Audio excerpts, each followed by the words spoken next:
ليلۃ القدر انتہائی اہم رات ہے جس میں ہمیں غفلت میں نہیں گزارنا چاہیے۔ اسے قدر کہا جاتا ہے ليلۃ القدر، اور قدر کی کئی وجوہات ہیں اسے قدر کہنے کی۔ بعض مفسرین نے یہ ارشاد فرمایا کہ قدر کا معنی ہوتا ہے عظمت اور شرف، جیسا کہ قرآن مجید میں اللہ تعالیٰ نے فرمایا وما قدر اللہ حق قدری، کہ لوگوں نے اللہ کی اس طرح قدر نہیں کی جس طرح اس کا حق تھا۔ تو قدر کا معنی عظمت ہوتا ہے،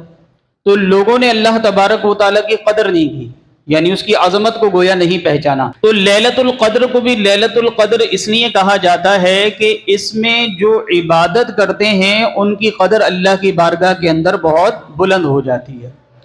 یا اس لیے کہ قدر والے فرشتے، عظمت والے فرشتے جبریل امین کے ساتھ لوگوں کی زیارت کے لیے اس رات میں کثرت سے نازل ہوتے ہیں، تو چونکہ وہ عظمت والے فرشتے ہیں اس لیے اس رات کو ليلۃ القدر کہا جاتا ہے۔ ایک وجہ یہ بھی بیان کی کہ اس رات کو ليلۃ القدر جو کہا جاتا ہے وہ اس لیے کہا جاتا ہے کہ اس رات میں بہت قدر و منزلت والے فرشتے نازل ہوتے ہیں۔ اس رات میں اللہ تبارک و تعالیٰ بہت خیر اور برکت نازل فرماتا ہے، اور خلیل نے یہ کہا کہ قدر کا معنی ایک تنگی بھی ہے، تنگی کو بھی قدر کہا جاتا ہے، جیسے قرآن مجید برہان رشید میں اللہ تعالیٰ نے بیان فرمایا کہ ومن قدر علیہ رزقہ، جس شخص پر اس کا رزق تنگ کر دیا گیا، تو قدر بمعنی تنگی بھی استعمال ہوتا ہے۔